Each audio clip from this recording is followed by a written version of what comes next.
ADHD, attention deficit hyperactivity disorder. जी हाँ, अगर आपका बच्चा एक जगह पे टिक के नहीं बैठता, हर वक्त किसी ना किसी एक्टिविटी में लगा रहता है, या कोई आपका और चाहने वाला कोई अडल्ट, वो एक जगह पे टिक के नहीं बैठते, हर वक्त ख्यालात ज़हन में चलते रहते हैं, एक ख्याल से दूसरा ख्याल, दूसरे से तीसरा ख्याल, ये आमतौर पे अडल्ट्स में होता है। बच्चों में एक जगह पे टिक के नहीं बैठते, उंगलियों के नकल निकालेंगे, कभी उस चीज को छेड़ेंगे, टांगे हिलाएंगे, एक जगह पे बैठ नहीं सकते, गिर जाएंगे, चोटें लग जाएंगी, उसके अलावा चीजों को अननेसेसरली चीजों को मूव करेंगे, यानी कि कंट्रोल में नहीं है, बैठना टिक के नहीं बैठा जाता। ये इसकी एक सबसे बड़ी सिम्टम है, चाहे बच्चों में है या अडल्ट में है, टिक के बैठा नहीं जाता। एक तो आमतौर पे हम एक्टिव होते हैं, वो दूसरा एक्टिव होना होता है। बहरहाल एक्टिव होना अच्छी चीज है, लेकिन एक बीमारी की हद तक टिक के नहीं बैठा जाता, फोकस नहीं रहता, कंसंट्रेशन नहीं रहती। जो काम हमसे फोकस और कंसंट्रेशन मांगते हैं, आमतौर पे बच्चों को डांटते हैं कि ये करो वो करो, बच्चे नहीं कर पाते। क्यों?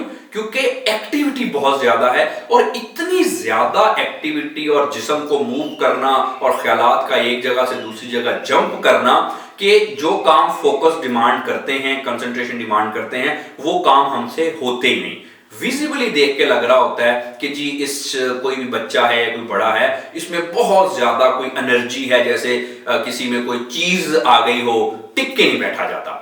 अब इसके नुकसानात क्या हैं? यकीनी बात है, बहुत ज्यादा नुकसान है। जब हम काम पे फोकस ही नहीं कर सकते, सोच ही नहीं सकते ठीक तरह, तो काम तो नहीं होता। आमतौर पे मेरे पास अक्सर पेरेंट्स आते हैं ऐसे बच्चों को लेके, स्कूल में कंप्लेन आती है या स्टडी में उनको मसले आते हैं। क्यों? क्योंकि बैठा नहीं जाता।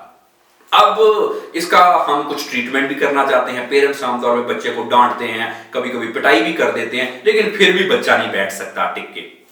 सबसे पहले तो ऐसे बच्चे की पिटाई ना कीजिए, उसको ज्यादा डांटिए ना, क्योंकि ये उसके अपने बस में नहीं है। ये एक डिसऑर्डर है, एक मसला है। इसमें मुख्तलिफ किस्म के फैक्टर्स हैं, कुछ प्रीनेटल फैक्टर्स भी हैं, जेनेटिक फैक्टर हैं, यानी कि पैदाइश से पहले के कुछ मामला, उससे बच्चे को ये मसला हो सकता है, या उसके अलावा आमतौर पे स्ट्रेस वगैरह, अगर कोई ट्रॉमास हुए, उससे भी ये मसले हो सकते हैं। अगर आपके बच्चे को या किसी भी आपके चाहने वाले को ADHD का मसला है, हाइपर एक्टिविटी, टिक के नहीं बैठा जाता, डांटे ना, उनको पिटाई ना करें, इससे उनके मसले बढ़ेंगे। फौरी तौर पे किसी माहिर नफ्सियात से कंसल्ट करें। ये कोई बहुत ज्यादा बड़ा मसला नहीं है, आसानी से इसका ट्रीटमेंट हो सकता है। अगर आप मुझसे इस मसले के हवाले से, किसी भी किस्म के ज़हनी व नफ्सियाती मसले के हवाले से मुझसे मेरे क्लिनिक पे अपॉइंटमेंट चाहते हैं, तो आप नीचे दिए गए नंबर से, माइंडवीव के प्लेटफॉर्म से मुझसे अपॉइंटमेंट बुक कर सकते हैं। अपना और अपने बच्चों का बहुत सारा ख्याल रखिए। Thank you very much.